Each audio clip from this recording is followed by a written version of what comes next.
Father, we thank you for your grace, for your mercy.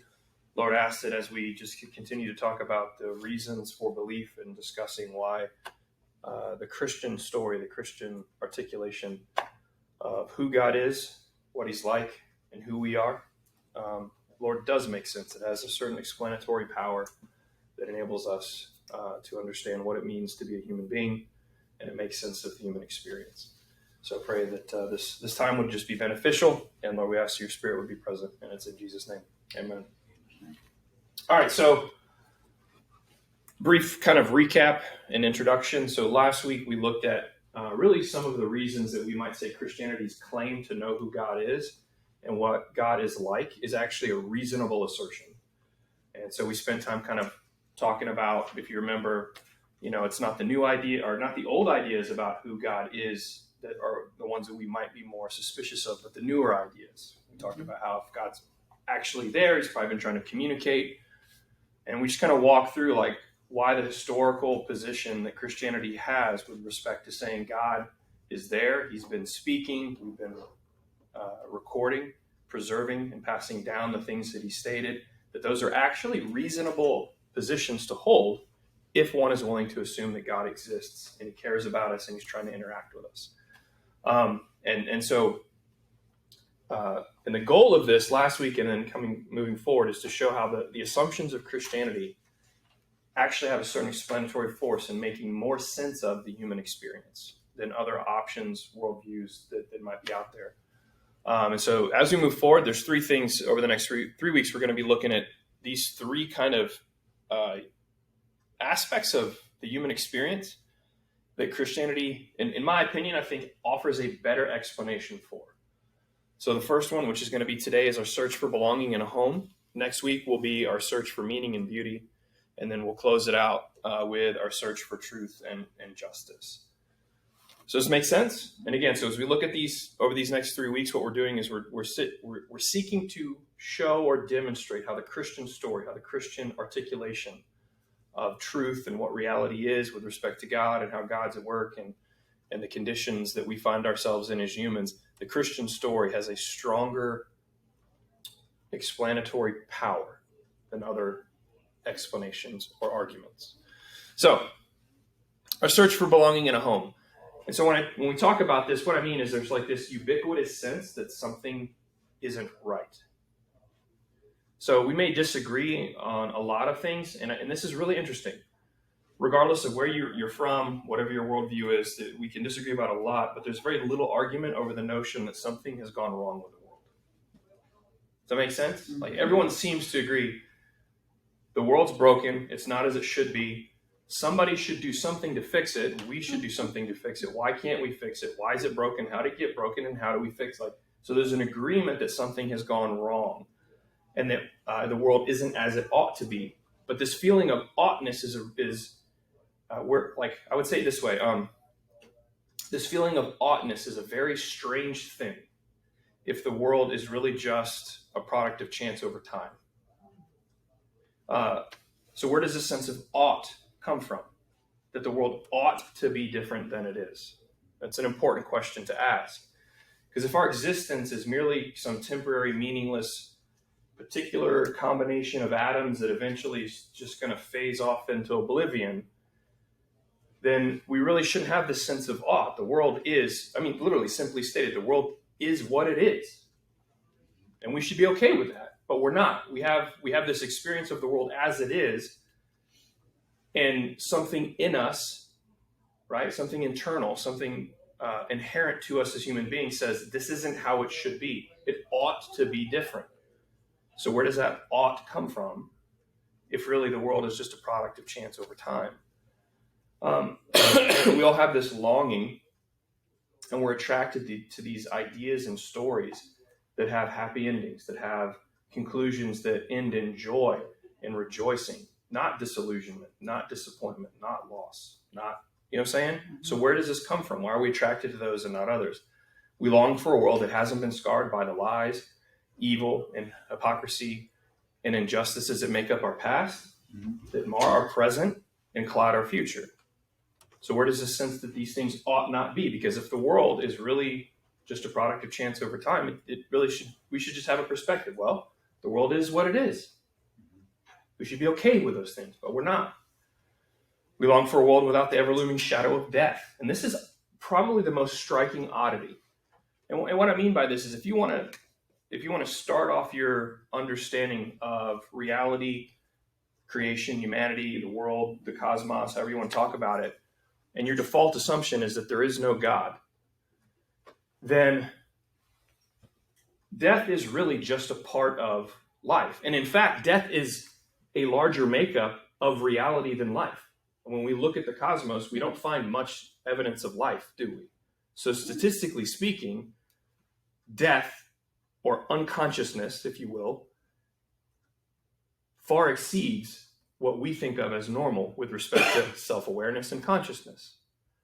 And so from a rational standpoint, death shouldn't be a problem.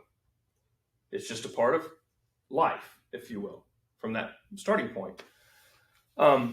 We should have, you would think if that's true, we would have grown accustomed to it by now. Or even better, we would have never really had a problem with death to begin with. In the first place. Yet that's not what we find, is it?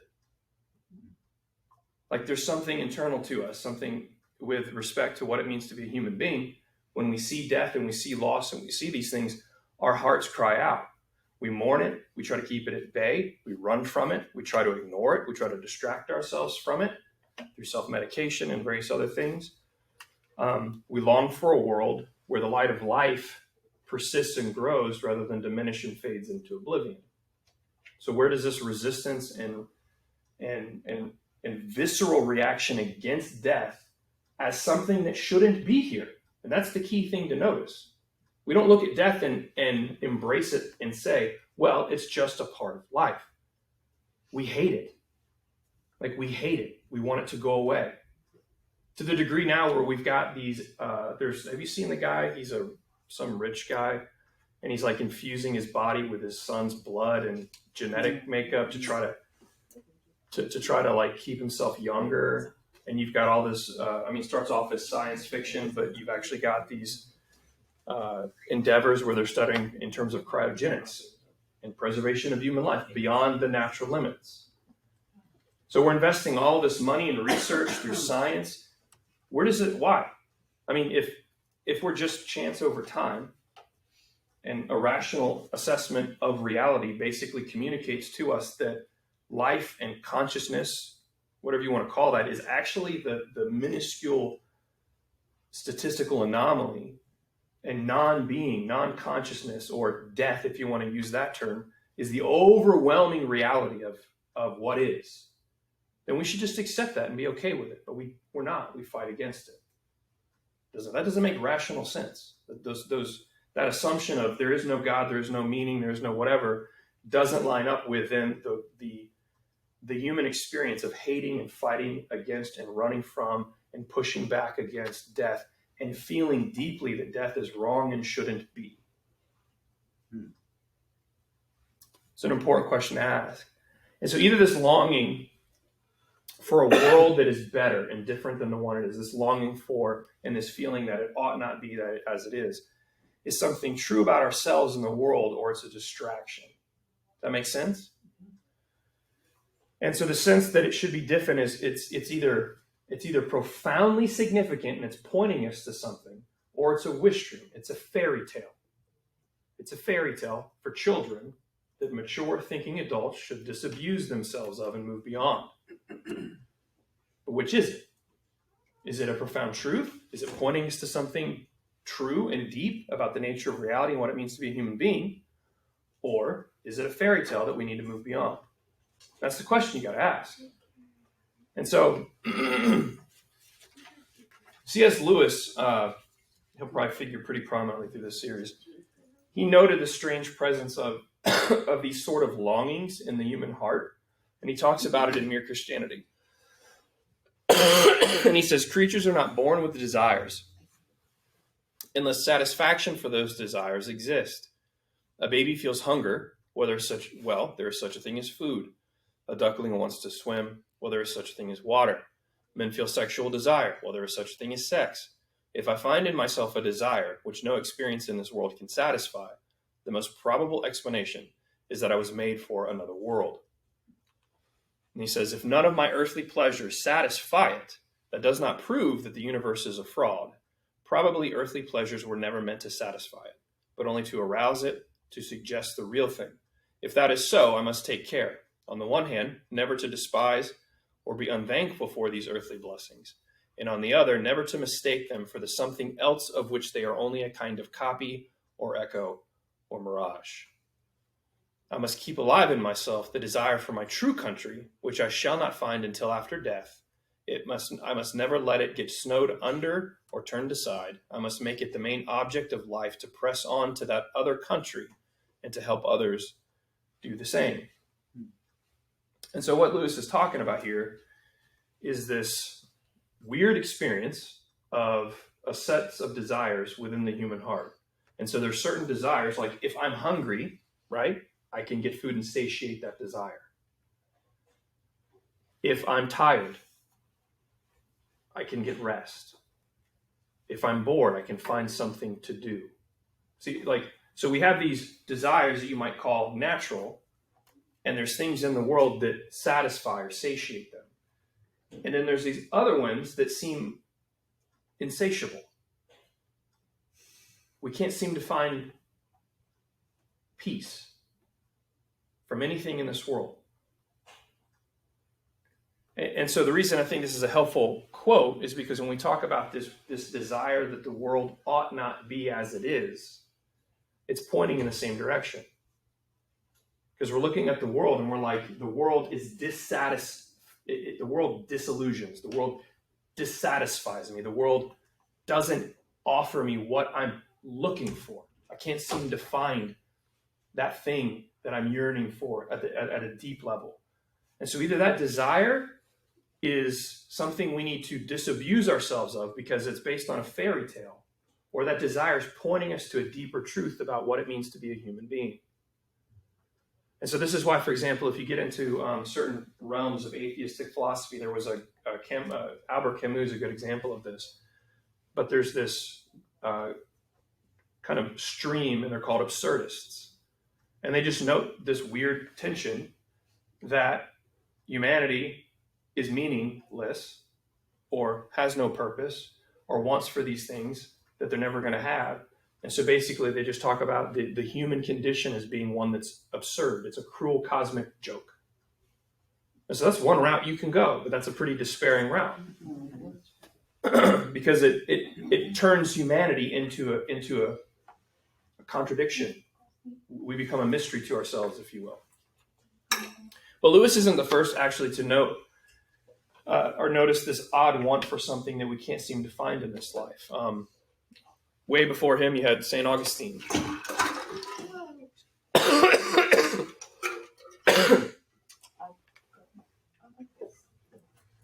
Uh-oh. But in the Confessions, and honestly, the opening chapter, Augustine says this: "You move us to delight in praising you, for you have made us for yourself, and our hearts are restless until they rest in you."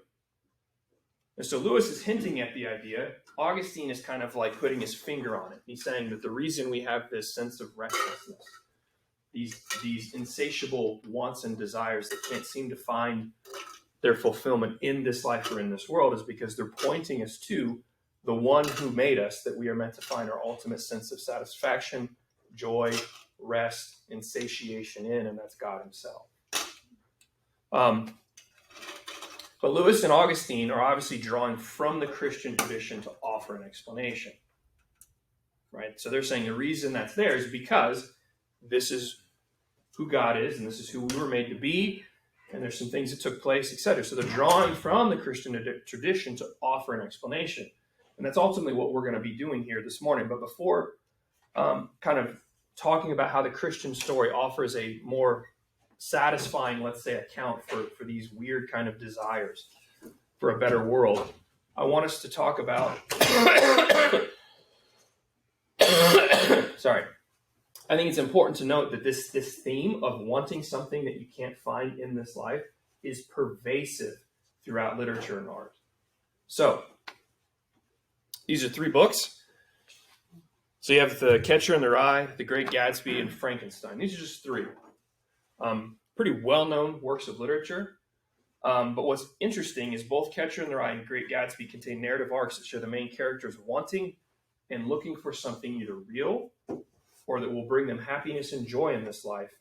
And at the end of the book, they find themselves disillusioned, sad, and in despair. Catcher in the Rye, basically everything's hypocrisy, it's all a lie.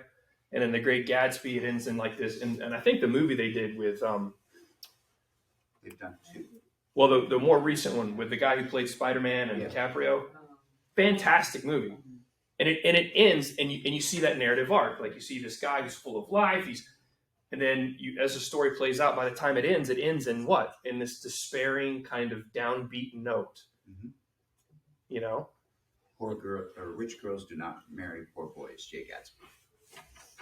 And so, and Frankenstein too, which is a really interesting one in this regard, because you have Frankenstein, who's actually the scientist. He makes the creature, who actually in the narrative never gets a name. He's just called the creature or the monster. He's never named. But then the creator rejects his creation, and then the creature, now angered and driven really mad by a sense of loneliness and despair and a want for connection, and is then motivated in rage to seek vengeance upon his creator. And so that story plays out, and the story ends ultimately with him killing his creator and then kind of walking off in despair. So you see this similar theme, right? Loneliness, wanting for something, wanting for the world to be different than it is. A mourning, there's an oughtness that this should not be, and yet the narrative arc of the main character ends in what? Disillusionment and despair and disappointment. So notice how that's a major theme in major works of art. And these are just 3. You can find them all over the place in art, literature, paintings, etc. But what about movies? So here's 2. Hopefully everyone's probably heard of The Godfather. No. Right? But the main character in the Godfather is Michael Corleone, who's played by Pacino. You see him here in the second and third. But if you follow the narrative arc of Corleone, you see the same thing. A young guy, he's a good guy. He's trying to do what's right, and he finds himself being drawn into this by forces outside of himself. And then he steps into it, and he seeks to, in the midst of that, still to do right as best he can. And then these outside pressures, he ends up becoming the thing he didn't want to become. And then by the end of the story, you find Michael Corleone has lost everything, and he dies alone, an old man, weak, a shell of his former self, despairing, disillusioned, and disappointed with life. So you see how that power, that theme of that you see play out over Michael Corleone's life is a narrative kind of structure that holds the whole story together. Does that make sense? Truman Show. This is an excellent one, because here we see the protagonist, Truman, growing increasingly aware that something is off. Something's not right with his life, because his life is literally a movie. So he kind of, the premise is an interesting one, because he was born and grew up in this basically as a cast member of a TV show where his life is meticulously kind of managed and organized and etc. And it's all being filmed, and he's not aware of it. And then he starts to become aware, like something's off, and he realizes like all this is fake. You're not a real friend. You're not my wife. Like my whole life is a lie. And then it ends with him like choosing something else over the lie, and he leaves what's that last scene in the movie where he kind of like exits out the back door, so to speak. And so again, this is another play on that theme. The world ought not be as it is. I want something real. This doesn't seem like what you see what I'm saying. Like all those themes are present. Consider as well biographies of famous artists and athletes that kind of bear this out. Sorry. Elvis, Marilyn Monroe, Whitney Houston, Jim Morrison, you could name a number of, and so you have this this kind of narrative story when their biographies are written of these talented, vibrant people who have all this ability. They kind of set off to make something of themselves in the world. They finally achieve some success, and then they die early by some tragedy. And then when we write their biographies, we mourn it, like, because, oh, we lost so much. Imagine what they could have accomplished, etc. So you see how that theme of disillusionment, disappointment, loss plays into how we tell the stories of individuals that we know. And so then I think we have to ask, like, why is it we're drawn to these stories, and why do they speak to us, and why do we enshrine tragic stories of people like Elvis? We're still making movies about him. Like, there was one recently done, and it follows this narrative, right? If you watch his biography, that's how it plays out. Could be, oh, he gets it, yay, and then, everything goes downhill, and then it ends in tragedy and disillusionment and disappointment. And I think the reason we're drawn to these is because they all touch on the reality of wanting more in this life than we're able to find. Like, we want for something satisfying. We want a joy that lasts. We want a happiness that sustains. We want a peace that is enduring. We want life to be different than it is. There's this sense that things are not as they should be or ought. And they speak to the emptiness and dissatisfaction that all of us on some level, in varying degrees of consciousness, kind of feel with this life. And they point to the specter of death and the ravenous grave, which swallows up everything that all of us hate and want to get away from. And so these themes are found in poetry, art, and music, and the recurring story of mourning and longing for a world to be different than it is giving voice to is giving voice to this desire that collectively we feel as humans for a world devoid of loss, hypocrisy, lies, evil, injustice, law, and ultimately death. Now, we're going to to kind of drive this point home a little bit so we can maybe feel the weight of it. There's a contemporary example, and it's from a band that I've known for a long time called Appleseed Cast. They're kind of like an indie band, and I've just followed them since I was back in high school. But they wrote a song on an album, and it was called "Time the Destroyer." And then there was a like what's called a fan video where somebody, not the artist, like heard the song and then kind of put together a video, and it was released. And so they're not real well known, but I think this is a powerful example, and it kind of drives the point home, and it kind of leaves us feeling the weight of it. So we're going to watch this and just watch the imagery and watch how it plays out. And what's interesting is as you do this, you feel it, and it's all pointing to this deeper reality of this longing that we all seem to have. So let's see here.